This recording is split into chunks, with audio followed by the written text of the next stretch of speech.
السلام عليكم، شراكم ان شاء الله كامل تكونوا بخير وعلى خير. وصفة اليوم تحلية بذوق الليمون في المول الأسطوري، منعشة وتجي بزاف بنينة بواحد الطبقات هايلين، بلا فلون وبلا كريم شانتيي. سهل التحضير ومقادير موجودة في كل بيت.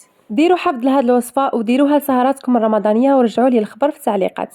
بلا ما نطول عليكم حبيباتي، نروحوا المقادير وطريقة التحضير. بسم الله على بركة الله. هنايا جبت المول الأسطوري اللي راح ندير فيه التحلية، تقدروا ديروه في غامكا فرديين ولا في أي مول يكون عندكم. وهنا جبت طبسي درت فيه شربات تاع الليمون كيما شفتوا. تقدروا ديروا نص حبة نتاع الليمون، عصير تاع نص حبة مع نص كاس تاع ليمون مع 2 مغارف تاع السكر. انا جربتها بهذا الشربات وعطاتني نتيجة بزاف هايلة، فيها السكر وكلش ما كان لها نعصر الليمون وتجيب بنة القارص بزاف هايلة. هنا عندي حبة تاع البودوار، الكاطو هذا تاع البودوار. نبدا نغطس في البودوار تاعي ونستف في المول كيما راكم تشوفوا. نستف كامل الحبيبات نتاعي، ندير طبقه واحده من البودوار، نكمل نستف كامل الكميه اللي عندي بهذه الطريقه. نخليهم على جهه يريحوا كطبقه اولى ونروحوا نحضروا طبقه ثانيه تاع التحليه تاعنا. هنا بالنسبه للطبقه الثانيه نجو نحضروها. نجيب الكسرونه تاعي، ندير فيها 4 كيسان تاع الحليب. هذا الكاس اللي يرفد 220 مليلتر. كيسان تاع حليب يكونوا باردين عادي بدرجة حرارة الغرفة. وهنا البنات 4 جاوني بزاف الكريمه، تقدروا تنقصوا ديروا غير 3 تاع الكيسان تاع الحليب، خاطر انايا بقات لي ودرتهم في غامكا فرديين. انا بعد ما كملت الكيسان تاع الحليب تاعي ندير فيهم 4 تاع المغارف تاع المايزينا. ولا درتوا 3 تاع الكيسان الحليب ديروا 3 مغارف تاع مايزينا، يعني كل كاس تقابلوا مغرف تاع مايزينا. هنا بعد ما درت لها المايزينا نزيد لها 3 مغارف كبار نتاع السكر، يكونوا ممسوحين ما يكونوش بامبي بزاف. ومن بعد تفهموا ما كثرتش السكر بزاف يا البنات. والناس اللي يحبوا التحليات حلوه بزاف تقدروا ديروا 4 حتى ل5 مغارف كبار نتاع السكر. مي انا كي درت 3 جاتني سوا في الحلاوه نتاعها.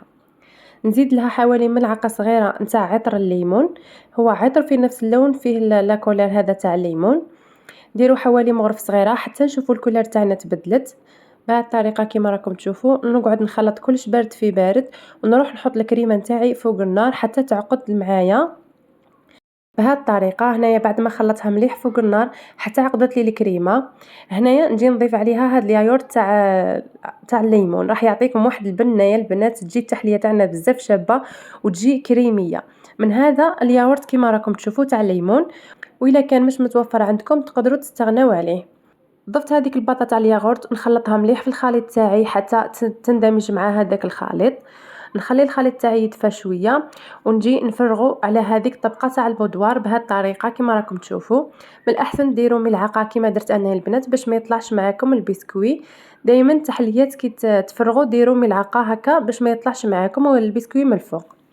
هنا كيما قلت لكم البنات الكريمه جاتني ياسر، بقات لي منها درت 2 تاع لي غامكا هادو فرديين، عمرت لي الكريمه تاعي، يعني كميه جاتني ما شاء الله. كي درت 4 تاع الكيسان تاع الحليب، الا كنتو راح ديروا قيس تاع المول الاسطوري قد ديروا غير 3 كيسان برك. نعمر الكيسان تاعي ونخلي الكريمه هذه تاعي تبرد مليح حوالي نص ساعه.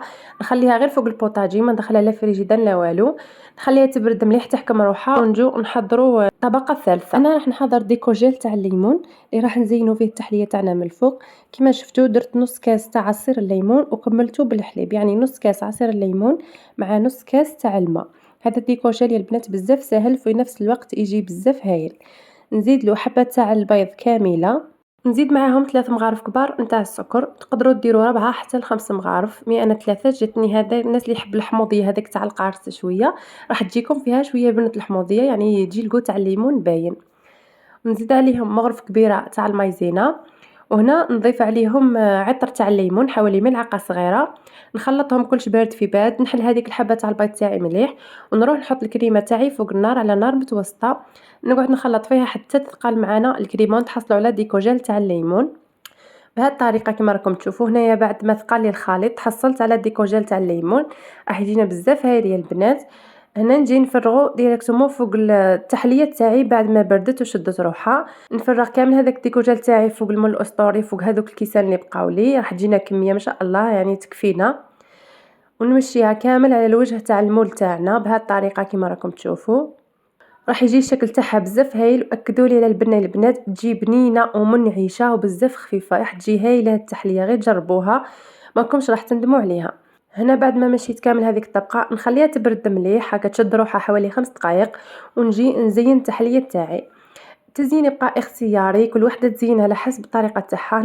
هنا تقدروا تزينوها بكريم شونتي من الفوق، ولا تقدروا ديروا غير طرونج تاع الليمون كيما درت انا، درت قطع تاع الليمون بهذه الطريقة، نستفهم كامل على الوجه تاع المول تاعي، وزدت عليهم شويه تاع البسكوي مطحون كان عندي، زين به هكا بالوسط هذاك البسكوي، ولا تقدروا ديروا كاوكاو ولا نوات كوكو ولا اي حاجه تكون متوفره عندكم.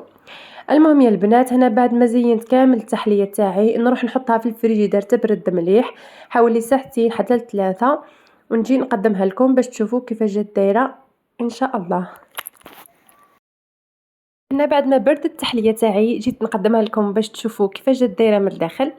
هنا حبيت نقسم لكم قطعه منها، نحي لكم هذيك القطعه، شوفوا البنات كيفاش جات دايره كريميه وبزاف بزاف هايله. هذيك الطبقه تاع البودوار من تحت مع الطبقه تاع الكريمه وطبقه تاع الديكوجيل، وجات بزاف بنينه البنات ومنعشه. ديروها سهراتكم الرمضانيه راح تعطيكم طاقه ونشاط وحيويه. وما تنسوش تخلوا لي جيم للفيديو باش تشجعوني حبيباتي، وخلوا لي ابوني في القناه باش يلحقكم كل جديد ان شاء الله. كانت هذه الوصفه تاع اليوم، ان شاء الله تكون نالت اعجابكم. والان ما بقى لي غير نقول لكم تهلاو في رواحكم، الى اللقاء.